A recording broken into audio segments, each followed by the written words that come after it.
With more on this, I'm joined now in the studio by the governorship candidate of the People's Democratic Party in Kogi State, Senator Dino Melaye. Thank you very much for coming in. Yeah, it's my pleasure to be here again. Just tell us again why you've decided to make this call. Yeah, first one will say that we are actually living in perilous times. We are living in times of vicissitude, times of vacillation. Democracy is supposed to be government of the people, by the people and for the people. But what we have today is greediocracy, government of the greedy, by the greedy and for the greedy.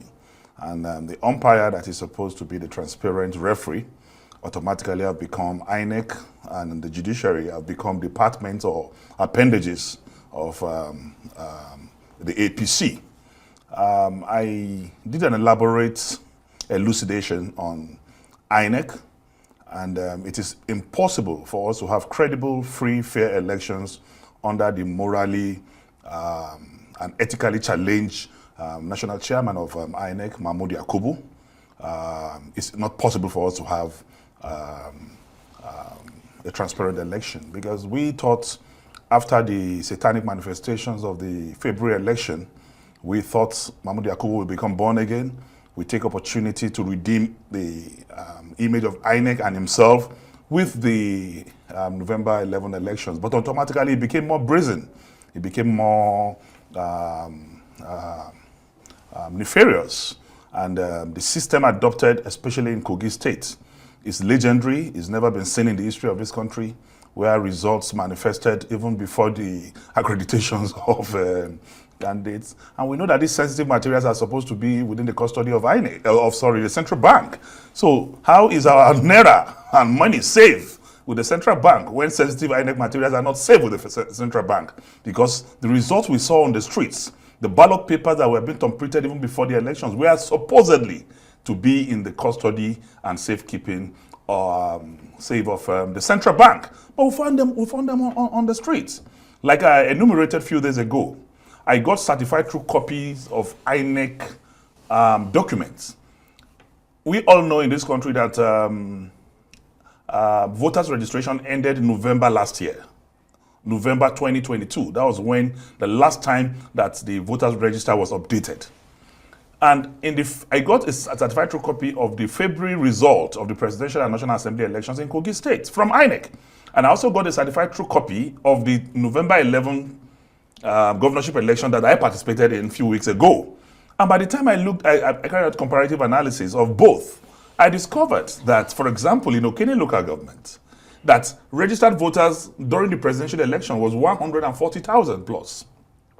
But on the face of the certified true copy that I got from INEC in the November 11 election, it rose to 151 when there was no voters register. There was no voters registration. Voters registration ended November 2022. And February this year, on the face of the certified true copy of the results of the presidential election, voter registration in Okene local government was 140,000 plus. But I'm wondering why you don't go to court and argue this out. Because it will make no sense going to court. I will be myopic, porous, and intellectually stagnant to go to court. Because the court today in Nigeria is the bane of our development, is the bane of our democracy. What we see in courts today show that for democracy that is supposed to be, the courts that is supposed to be the last hope of the masses, as actually now the last tormentor of the common man. I have examples. For example, what happened in Kanu? Why would I go to court?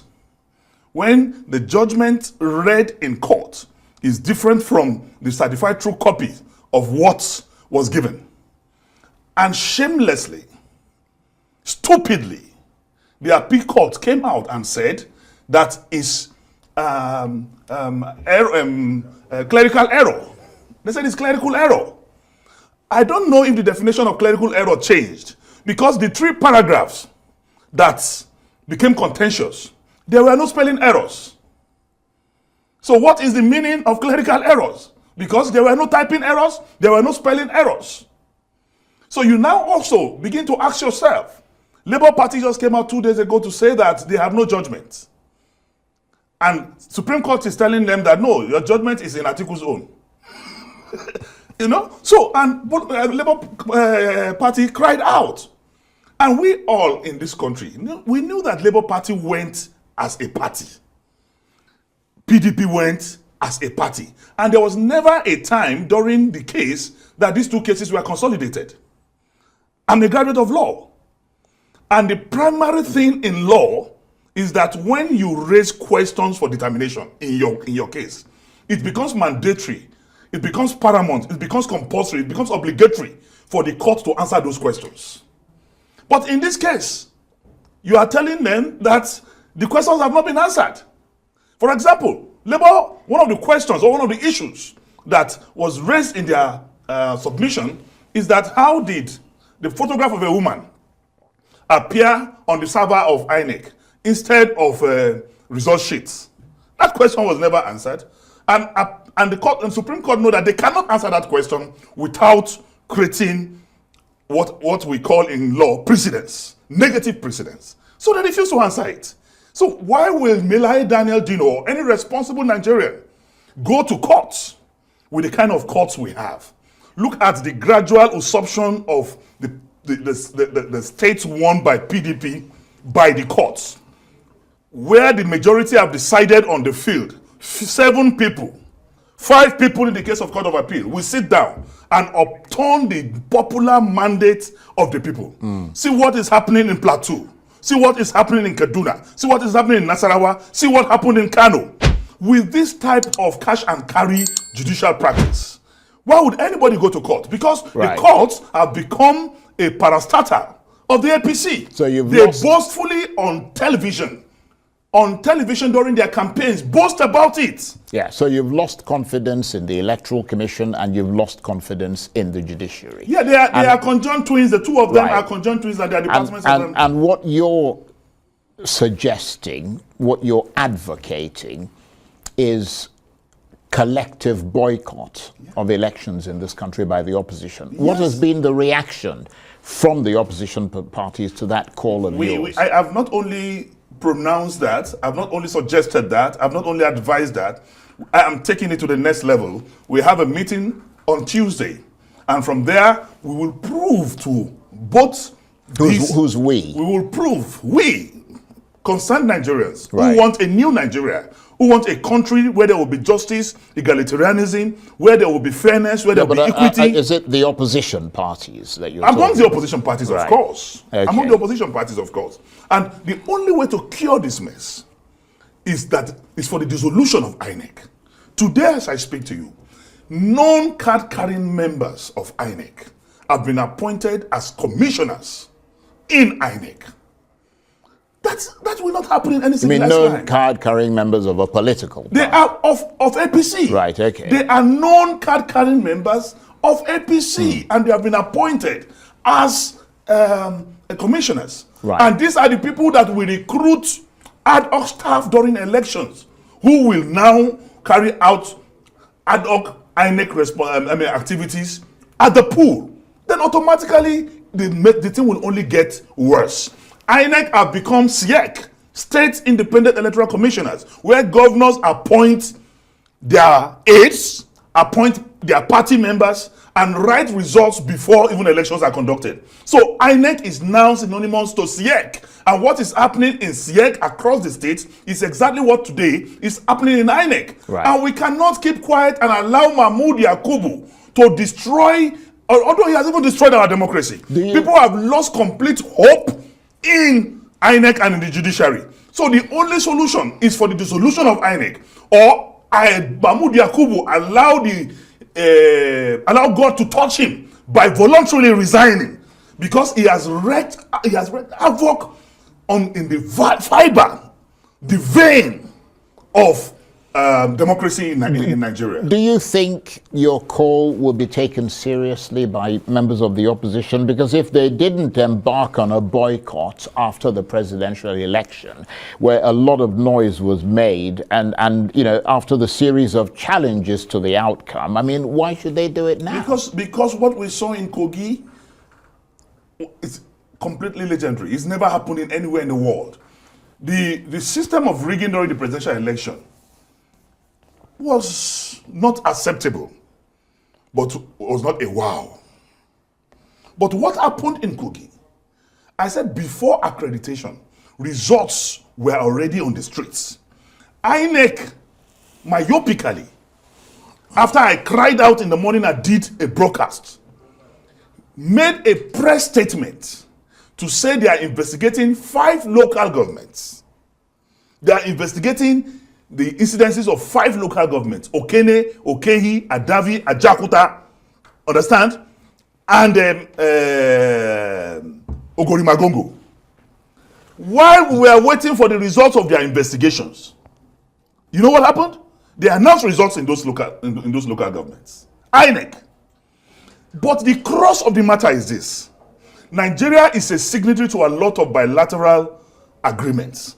Nigeria is a signatory to a lot of international conventions with UN, with OAU, with ECOWAS, where the inalienable rights of Nigerians have been protected. And Nigeria signed that we are signatory to these treaties. But the entire Ogorimagongo local government, they were disenfranchised from participating in their civic responsibility of voting for a governor of their choice. Nobody voted in that local government. But results were announced. INEC itself said they rescheduled the election. INEC again refused to conduct any rerun election in that local government and went ahead to declare the governor. But their fundamental right to choice making, their inalienable right as enshrined in the Constitution of the Federal Republic of Nigeria, Chapter 4 of our Constitution, and other documents like the Human Rights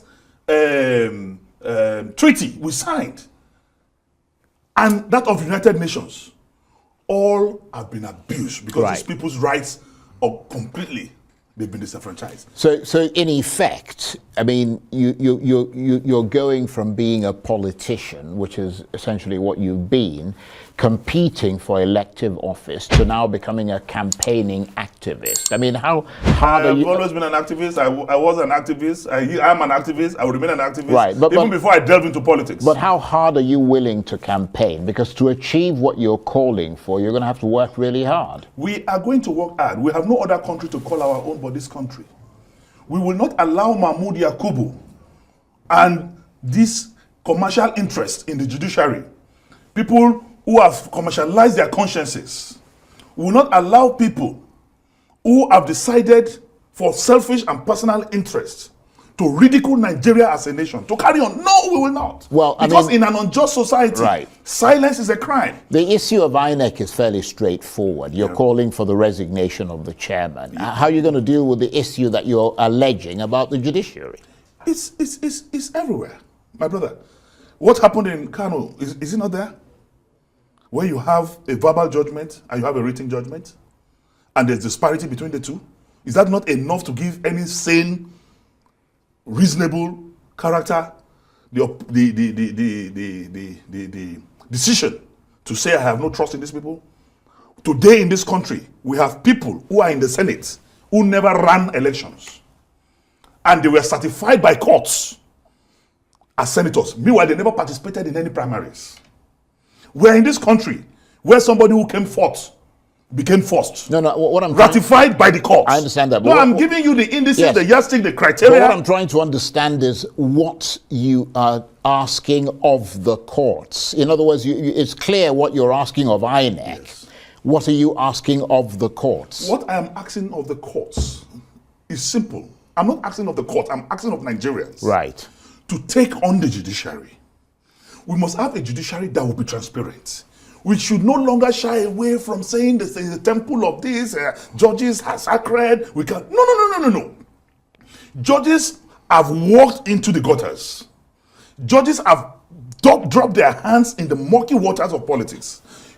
Judges have already shown affinity, have shown support for a particular political party. In a very civilized environment, that should not be acceptable. That should not. Just today, a member of the House of Reps in the United States of America faced the Ethics and Privileges Committee. And members of his party voted for him to be expelled. Yes, that's the sixth time in the history voted for him of to the be House of expelled Representatives from the House that of it's happened. Representatives. Right. That is the type of society we want to build, where it is not about self. My brother, if I lose or lost election in a transparent manner, I will congratulate the winner. I will carry my blueprint and give to the winner and say, let us work together. If the process is transparent. Because after all, it's only for those who take politics and democracy to be a job. But it is supposed to be your contribution to national development. It's a vocation. It's supposed to be a temporary vocation for how you can help. But it is a potentially politically risky move for you, though, because obviously Nigeria is not the United States. I mean, if no one responds to your call, I will still continue to speak, not I mean, you may all die and I die, my brother. What I'm saying is that if the people don't respond and the people are responding. No, hold on, let me just make the point. The other political parties don't respond. I mean, you may start to seem less relevant in the public mind. So, I mean, you may well end up, I mean, at the moment, what you're suggesting, you may end up walking a political tightrope. That is not correct, because as I speak, I know the number of calls I've gotten. What I'm calling for is noble, it's honorable. I know it comes with a lot of risk, but my brother, just like I said, all die and I die. I am not afraid of incarcerations. In 2019, I spent 172 days out of 365 days in police detention. In 2018, I spent 197 days out of 365 days in police detention. And I've been incarcerated as far back as 1993. Well, nobody's asking so for what you I'm to saying, be incarcerated. I'm just saying. So I am not afraid of what this will cost me. But every one of us must, out of relative obscurity, speak the truth to power.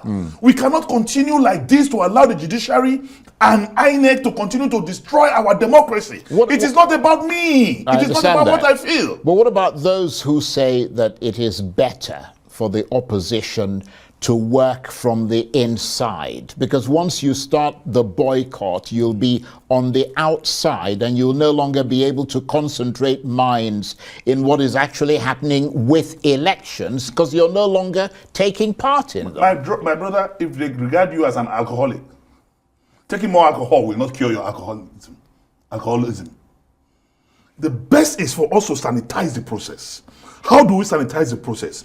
These eggs who are bad, these eggs like Mahmoud Yakubu, who have shown clearly that they are not capable of doing good, who have shown clearly that his reason for coming as INEC national chairman is to destroy democracy, is to show partisanship, should not be allowed to operate.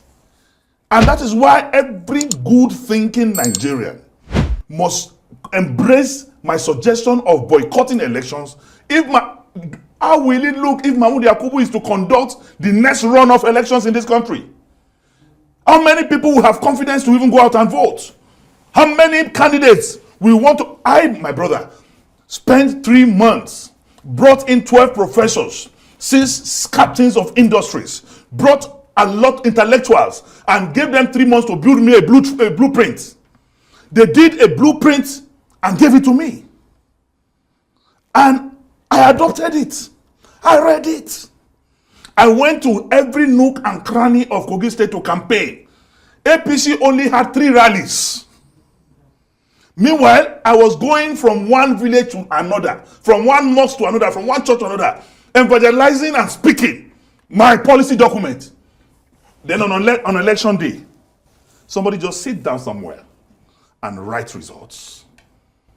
The whole effort of having an ideal election, ideal democratic process completely eroded. Don't you think people become disenchanted, disillusioned? Well, you certainly sound disenchanted. Yeah, but that is why we must not keep quiet. Yeah. And that is why I'm calling on all other political parties. If Mahmoud Yakubu will not resign, if the INEC will not be dissolved, for credible people to come in, for Nigerians to now have confidence in the electoral process, then this government is carrying a very big bag of illegitimacy behind them. So what is the process that you will now follow to achieve what you're trying to achieve? When we get to that bridge, we will cross it. But if we give a short time, and Mahmoud Yakubu is not resigning, we will prove to him that power truly belongs to the people. Because democracy is about the people. Government is not owned by those in government. Government is owned by the people. And through every legitimate means, through every civil means, we will hold Mahmoud Yakubu accountable. And we will make sure that this country is not very, very comfortable for him to operate. And presumably the logic behind what you're saying is the idea that when one person comes forward to talk about their disastrous electoral experience, which is you, it could be dismissed because it's one person. But when a collective group of opposition parties comes forward, it has more impact. That is the first thing and would help to turn the lens on that issue. I agree with you, absolutely, and that's what I've done. What I've done now, I'm raising this suggestion to the consciousness of political parties. The next thing is to start galvanizing political parties and say, okay, let us even talk about this issue. The third is to create a mobilization against Mahmoud Yakubu, M-A-M-A-U-D, Yakubu, Y-A-U-B-U. Go! We don't want you. You have destroyed democracy in Nigeria. But it's interesting that your presidential candidate and the Labour Party, I mean, they're not saying these things that you're saying. I am Dino Melaye. I don't think for them, they don't think for me. With due respect, Atiku Abubakar is a father, is a grandfather. A father is a grandfather. Others may look at it from different perspective.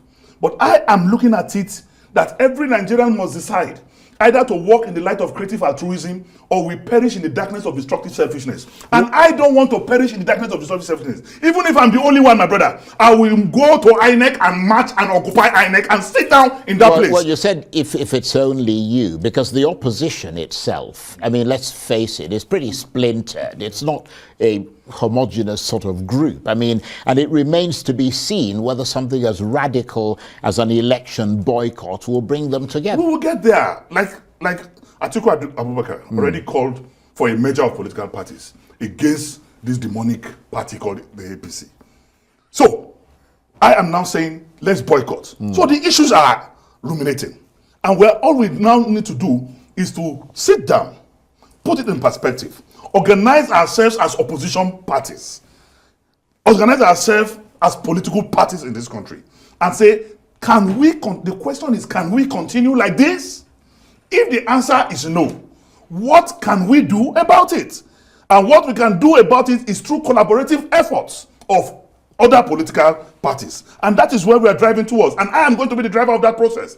I must make sure that I move from one political party headquarters to the other to discuss with the people, to conscientize them, to educate them on the need for us to rescue Nigeria from judiciary and from Mahmoud Yakubu. We need to take our country back, because as it is now, my brother, there was a country.